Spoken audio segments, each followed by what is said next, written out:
The warship Starbreaker drifted through the empty space between stars. Inside its metal walls, alien soldiers gathered in the recreation room after a long day of training. They were Kelthari, a proud species that had conquered 17 star systems over thousands of years. Their bodies were covered in hard shells like insects, and their legs clicked against the floor when they walked. Commander Vexnar sat in the center of the room.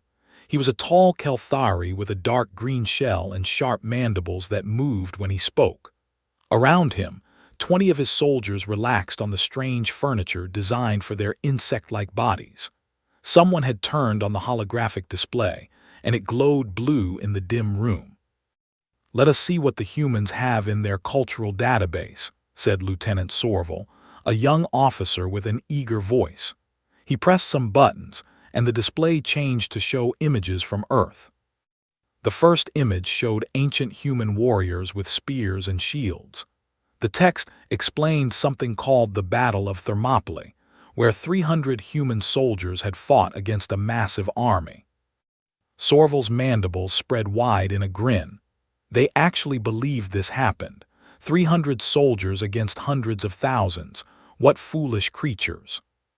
The room filled with clicking laughter. The Kelthari had studied warfare for longer than humans had existed as a species. They knew that wars were won by numbers, by strategy, by superior weapons. The idea of a small group defeating a large army was childish fantasy. "There is more," another officer called out. He scrolled through the database. "They have stories of warriors who entered something called Berserker Rage.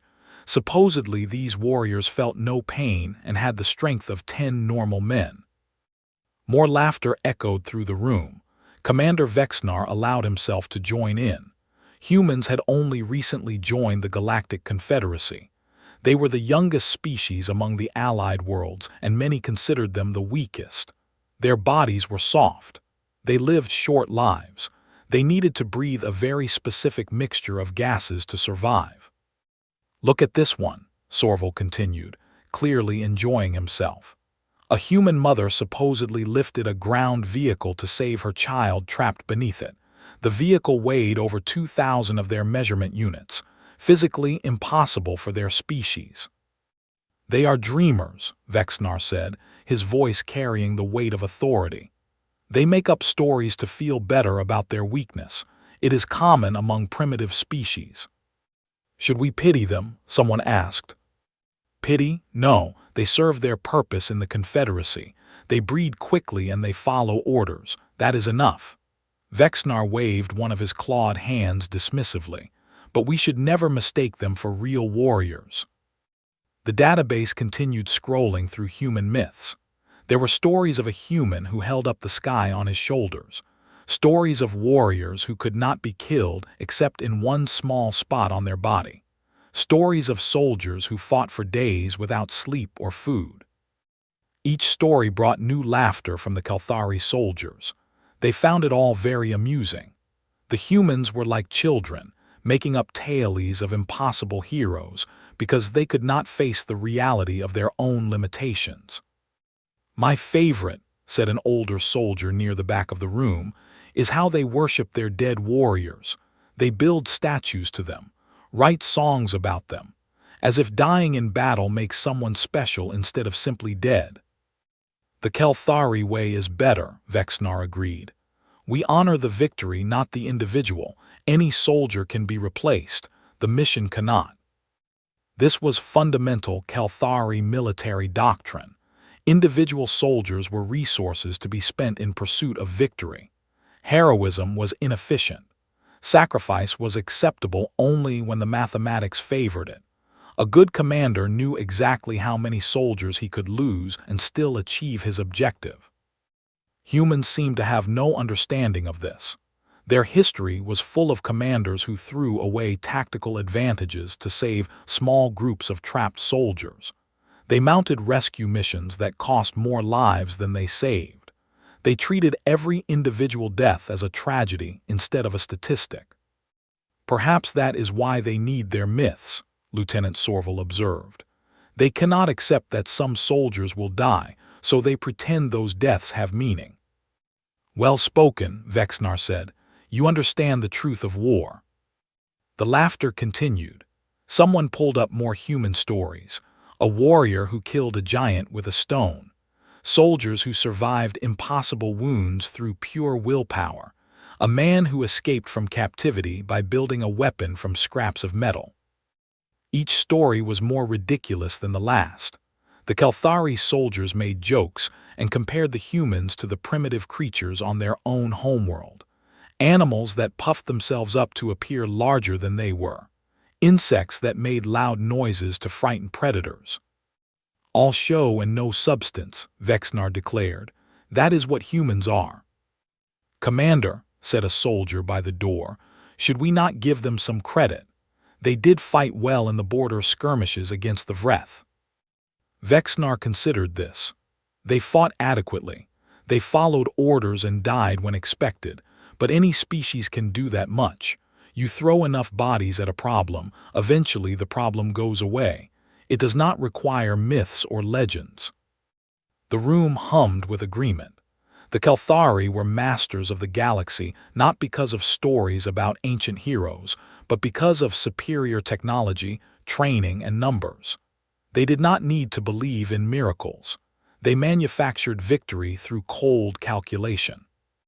The holographic display shifted to show a human religious image. A figure nailed to wooden beams, supposedly dying and then returning to life 3 days later. They even believe their dead can come back, Sorval laughed. Is there no limit to their imagination? It serves a purpose, Vexnar said thoughtfully. False hope keeps soldiers fighting when they should surrender. It makes them easier to control. Perhaps we should admire the human leaders who created these myths. They found an efficient way to motivate an inferior species. The laughter had reached its peak when it suddenly stopped. Every Kelthari in the room went silent at once. Their mandibles froze. Their bodies stiffened. Someone was standing in the doorway. He was an old Kelthari, his shell bearing the marks of countless battles.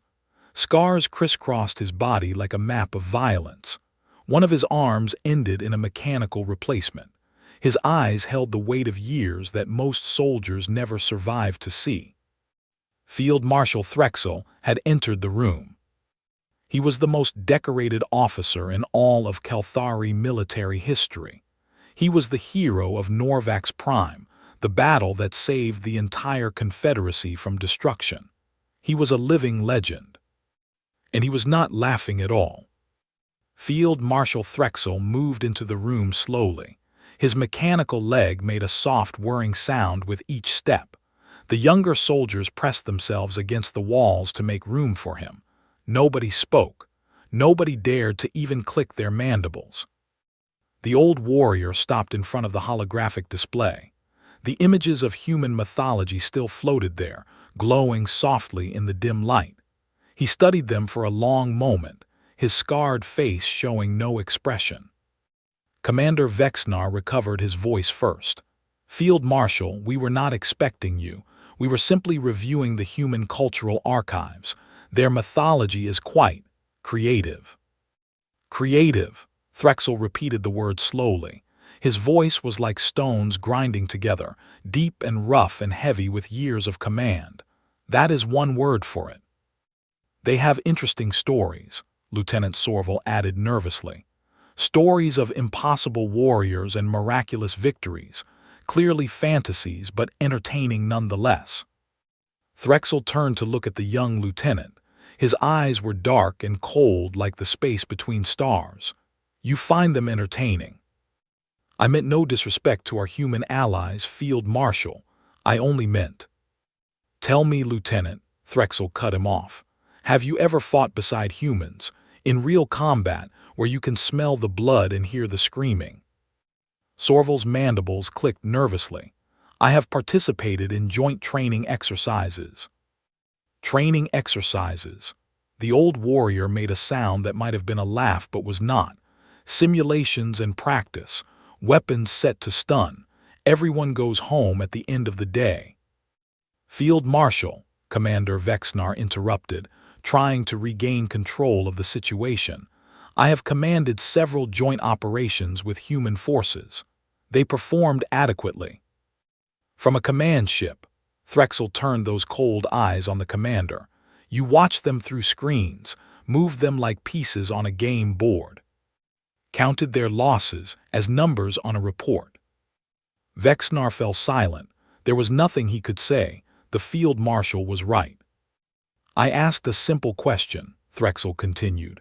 Has anyone in this room actually fought beside humans, stood with them in the dirt and fire, watched them face death up close? Nobody answered. The young soldiers looked at the floor. They had all seen combat, but always with Kelthari units.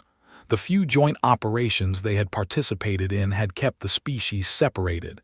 Different sectors, different objectives, clean and organized. I thought not. Threxel walked to the center of the room. The soldiers moved away from him like water parting around a stone. You mock their myths. You laugh at their stories, but none of you have any idea what those stories mean. With respect, Field Marshal, Vexnar said carefully, they are just stories, ancient tales invented by primitive humans who did not understand the world around them.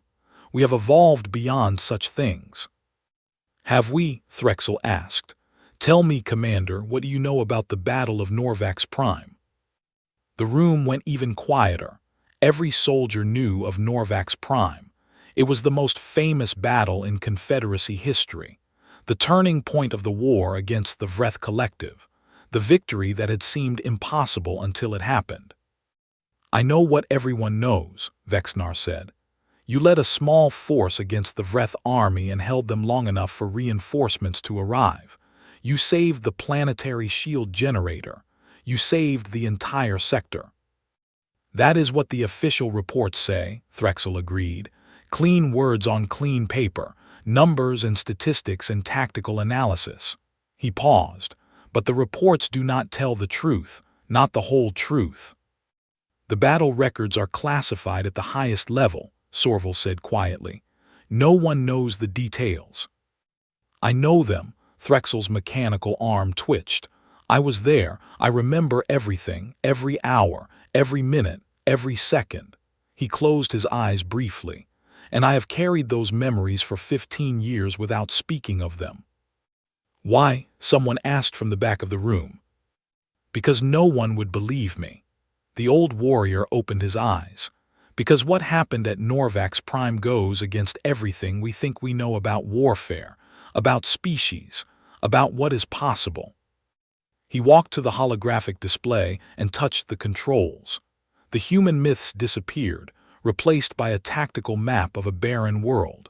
Mountains and canyons and endless gray rock under an orange sky. Norvax Prime, Threxel said. 15 years ago, this planet was the key to the entire war. The Vreth were advancing through our territory like a disease. Planet after planet fell to their forces. We were losing. The soldiers leaned forward despite themselves.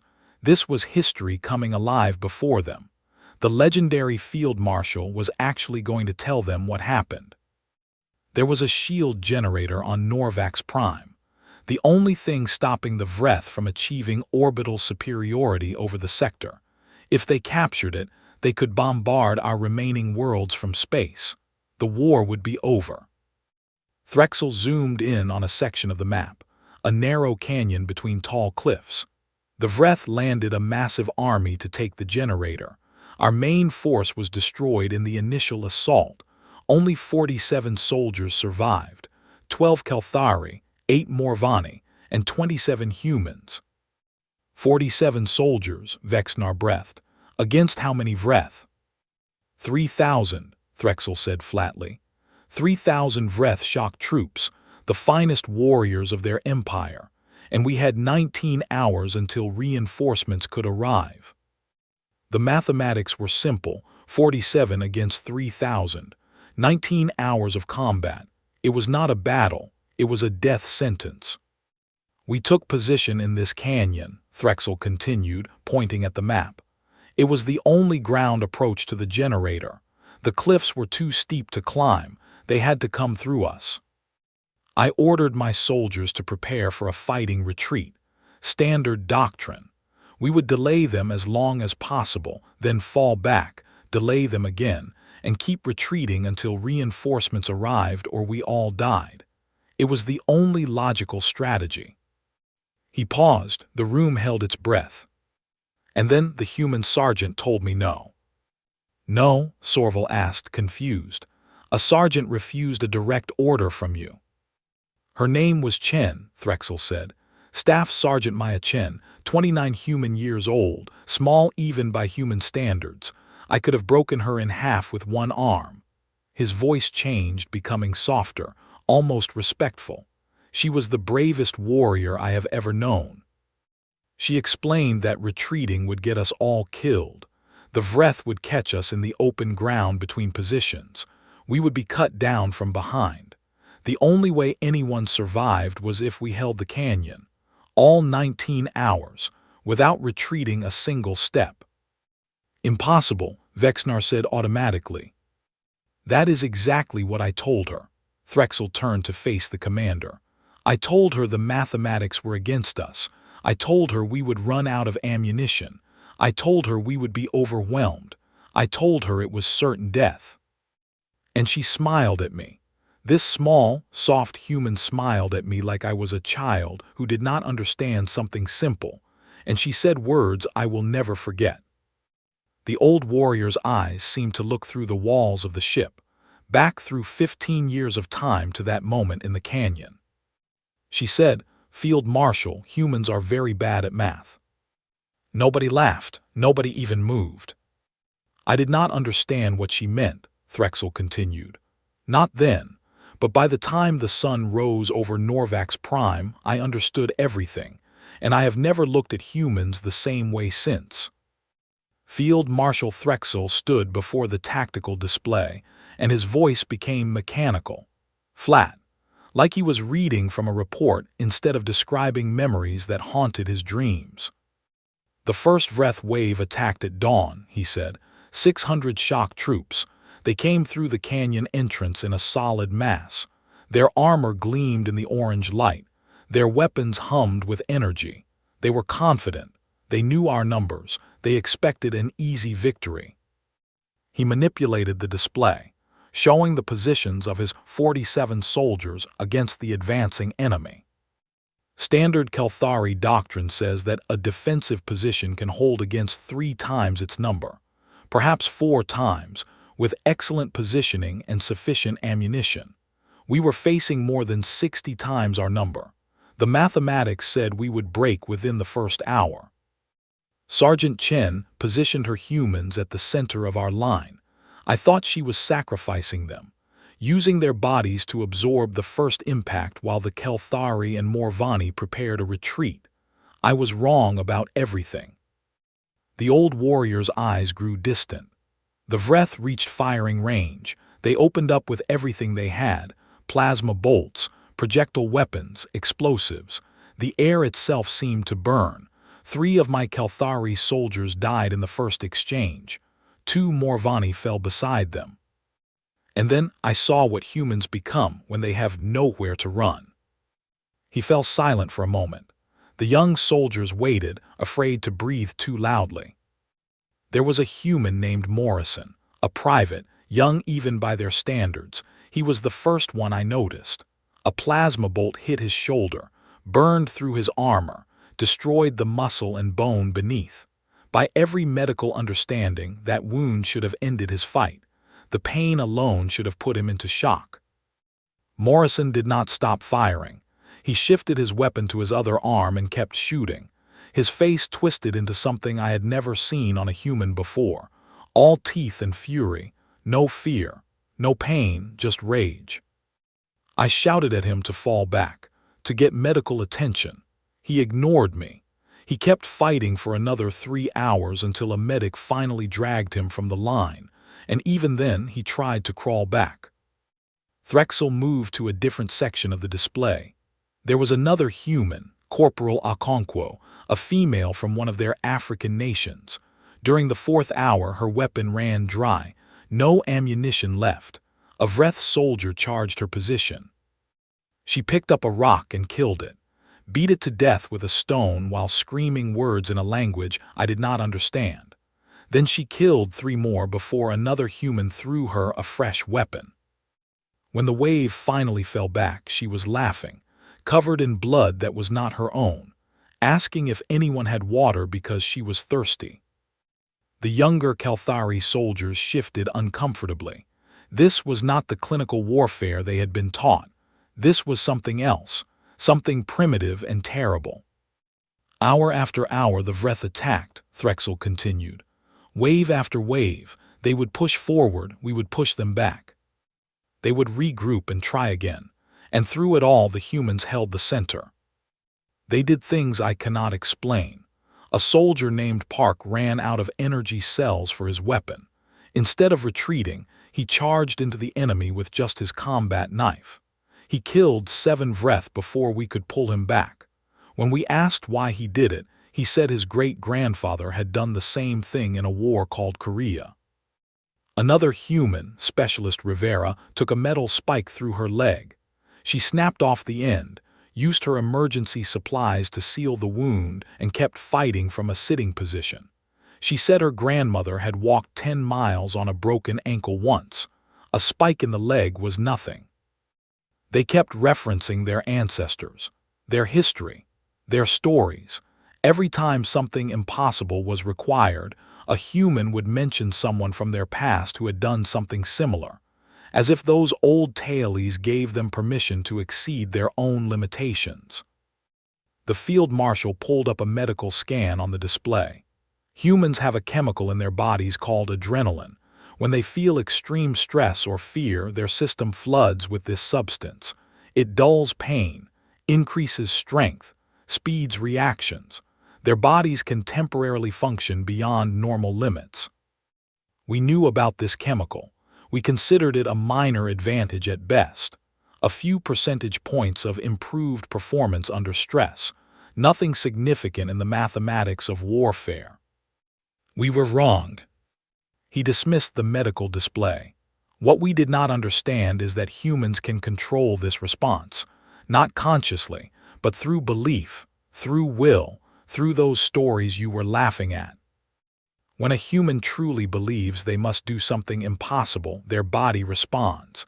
The adrenaline flows. The limitations dissolve. They become, for a brief time, something more than what they should be. The 8th hour was the worst, Threxel said quietly. The Vreth brought in heavy weapons, began bombarding our position with explosives. The canyon walls shook. Rocks fell like rain.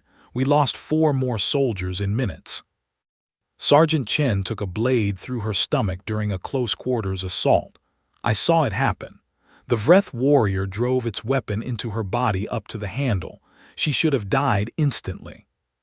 She did not die. She grabbed the Vreth's arm, pulled herself closer along the blade, and shot it through the head. Then she fell. I ordered a medic to evacuate her. The medic reported that the wound was fatal. No chance of survival without immediate surgical intervention. We had no surgical facilities. Chen was dead, just waiting for her body to accept it. She refused to accept it.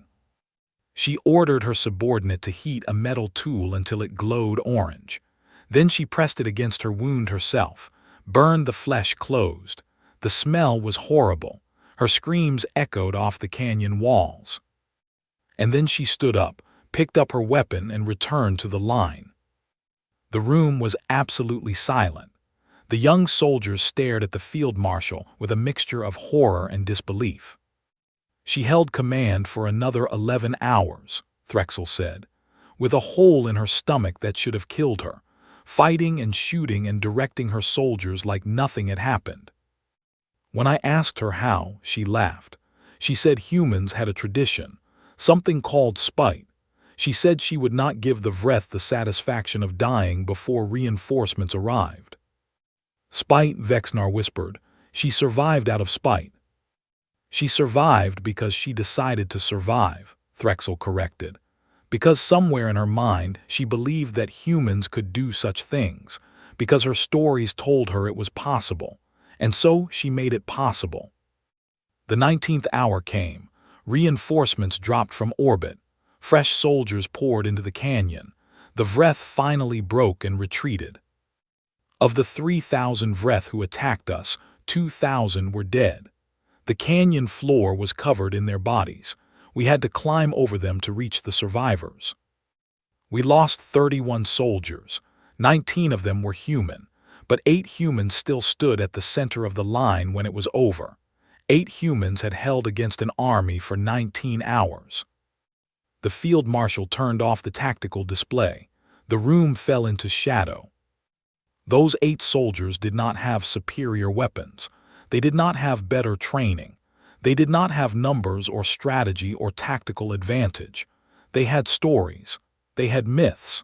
They had thousands of years of tales about warriors who refused to die. And in that canyon, those stories became real. The young soldiers remained frozen in their places. Nobody wanted to be the first to move. Nobody wanted to break the heavy silence that had fallen over the recreation room. The field marshal's words hung in the air like smoke after an explosion. Commander Vexnar finally found his voice. Field Marshal, what you describe, it goes against everything we understand about combat physiology, about the limitations of organic beings. How is any of this possible? Threxel looked at him with something that might have been pity. That is the question I asked myself for years after Norvax Prime. I studied human biology, read their medical journals, analyzed their history. I wanted to understand how soft creatures with short lives could do what I had witnessed. He began packing slowly, his mechanical leg clicking against the floor. The Kelthari have always believed in the supremacy of logic. We fight wars through calculation. Superior numbers plus superior weapons plus superior strategy equals victory. The equation is simple. Humans do not follow our equation. They have a different formula, one that includes factors we never considered. What factors? Lieutenant Sorville asked quietly. Belief, will, rage, love, hate, revenge. Threxel listed them like items in an inventory. These are not just emotions to humans, they are sources of power. When properly directed, they can push human bodies beyond their designed limits. He stopped packing and faced the room. After the battle, I spoke with Sergeant Chen while she recovered in the medical bay. Her wound had become infected. The doctors said she would need months of treatment. She said she would be back on duty in weeks. I asked her the same question you just asked me. How did she do it? How did any of them do it? She told me about human history, about their ancestors who survived ice ages with nothing but animal skins and fire, about their warriors who marched across deserts and mountains to fight enemies on the other side of their world, about their explorers who crossed oceans in wooden boats smaller than this room. She said humans have been doing impossible things since before they could write them down. Every generation adds new stories to the collection, new examples of what humans can achieve when they refuse to accept defeat. The field marshal's voice grew thoughtful. She told me about something called the survival instinct. Every species has one, but humans have developed theirs into something unique. They do not simply want to survive. They need to survive. They find reasons to keep fighting even when all logical reasons have disappeared. A Kelthari soldier fights for the Empire, for duty, for the mission. When the mission becomes impossible, we accept death. It is logical. A human soldier fights for the soldier next to them, for their family back home, for their pride, for revenge against whoever hurt them. When the mission becomes impossible, they find a personal reason to keep fighting, and personal reasons are harder to defeat than tactical ones. Commander Vexnar struggled to process this. You are saying their weakness is actually strength. Their emotions make them better soldiers.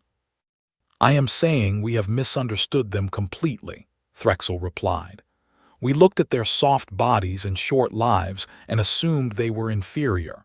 We did not realize that evolution had given them different advantages.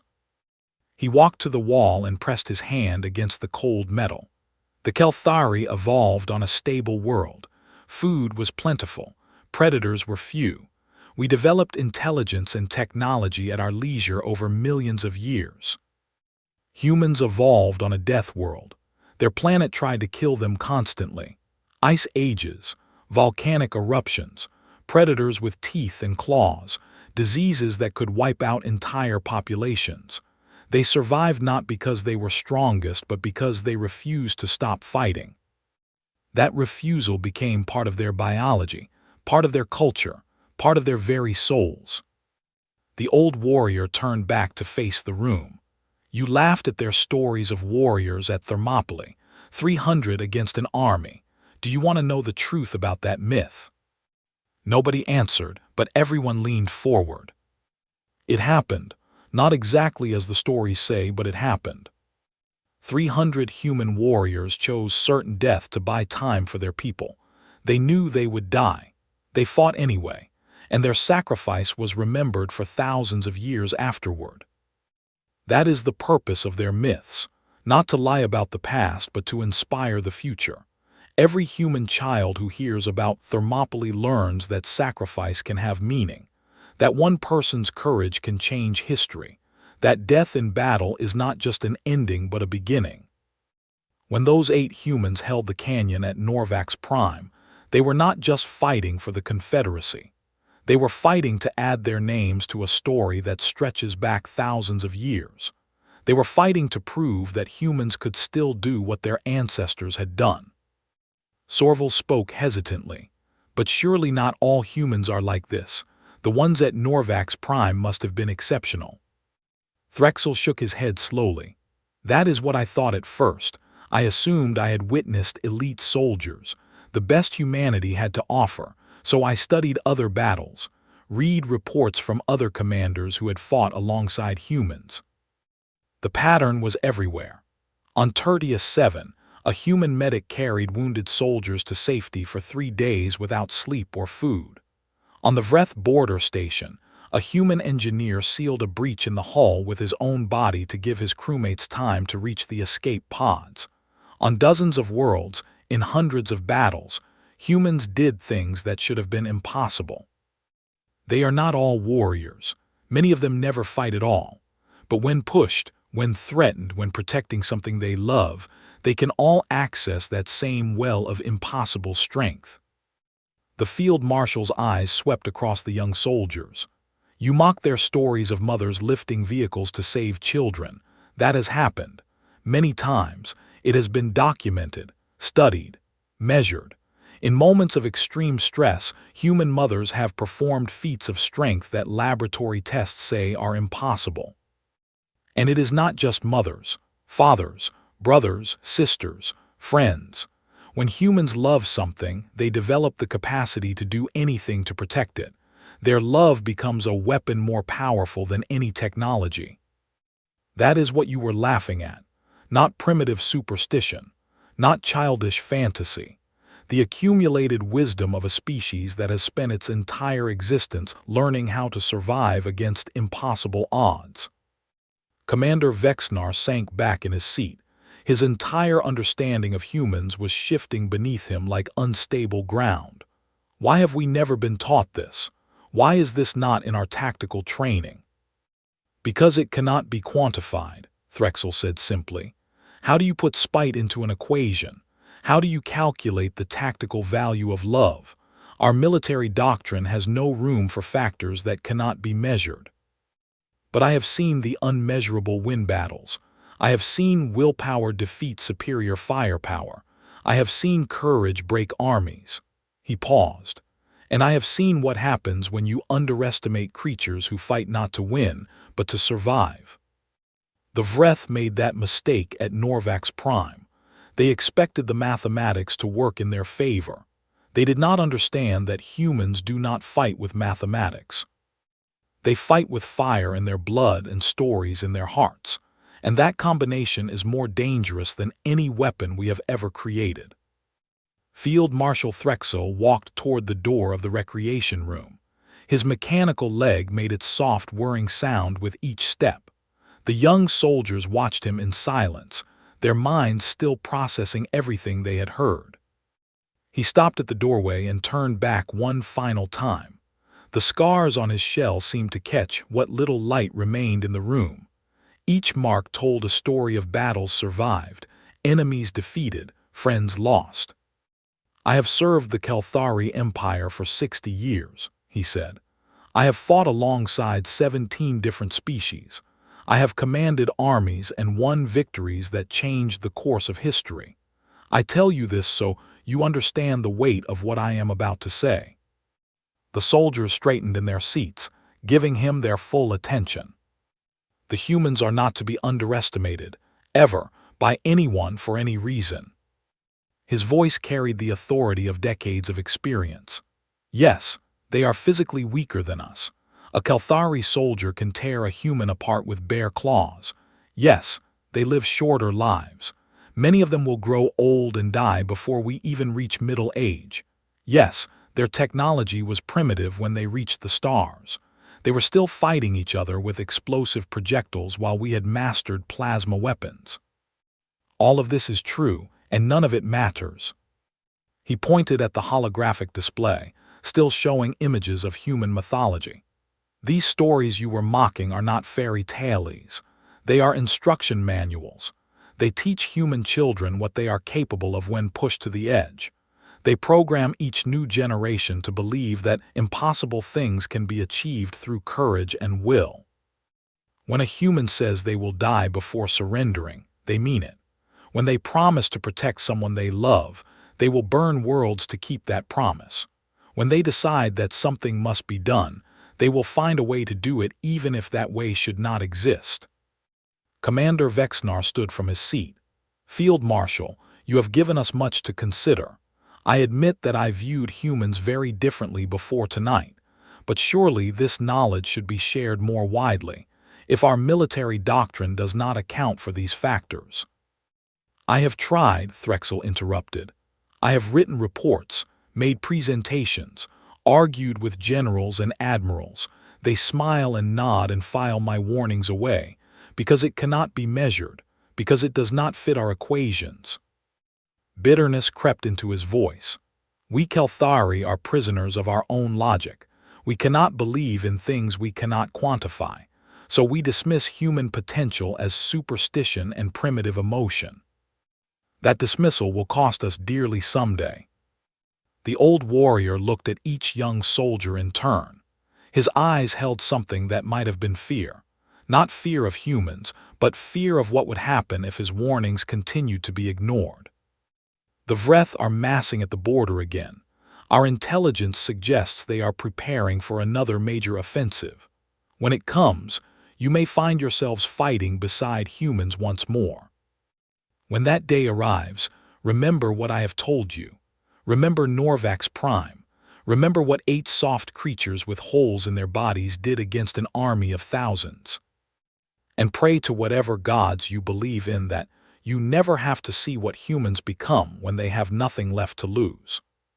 He turned and walked through the doorway, disappearing into the corridor beyond. The whirring of his mechanical leg faded into silence. For a long moment, nobody moved. The holographic display continued cycling through human mythology. Images of heroes and warriors and ordinary people doing extraordinary things floated in the dim light. Lieutenant Sorvel was the first to speak. I need to think about what we just heard." "We all do," Commander Vexnar agreed quietly. He walked to the holographic display and stood where the field marshal had stood minutes before, the human myths reflected in his dark eyes. He reached out and touched the controls. Instead of shutting off the display, he began saving the files to his personal archive. "What are you doing, Commander?" a soldier asked. "Reclassifying these files." Vexnar's voice had changed. The mockery and arrogance were gone. "They are not cultural curiosities. They are tactical intelligence. Every officer in this fleet should study them." Nobody argued, nobody laughed. The commander continued downloading human mythology, stories of Hercules and his 12 labors, tales of samurai who served with absolute loyalty, legends of knights who died for honor, accounts of soldiers who held impossible positions against overwhelming odds. The field marshal was right about one thing, Vexnar said as he worked. We have been fighting alongside humans for years without understanding them. We treated them as weak allies, useful bodies to fill gaps in our formations, never as equals. Do you think they know, Sorval asked, that we look down on them? I am certain they know. The commander pulled up an image of human soldiers standing together. They looked fragile compared to the Kelthari warriors beside them, soft and small and temporary, and I suspect they are used to being underestimated. Perhaps that is part of their strength as well.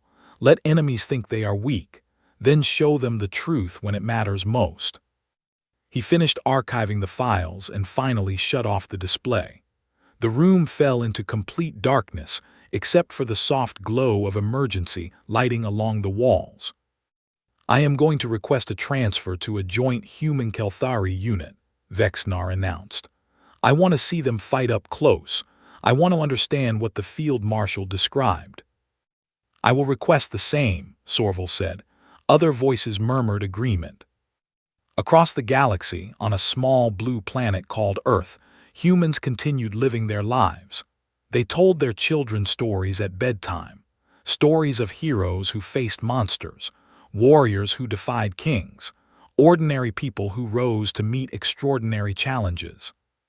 They did not know that their myths had reached the stars, that alien soldiers were beginning to study them with new respect, that the stories passed down through generations had just changed how one powerful species viewed humanity forever.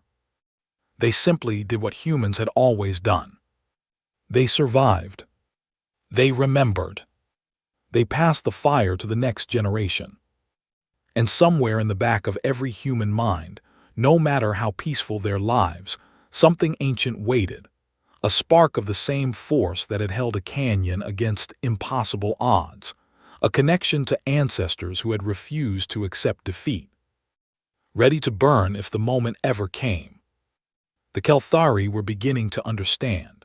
The Vreth would learn soon enough, and throughout the galaxy, species old and powerful would eventually discover what Field Marshal Threxel had learned in the blood and fire of Norvax Prime.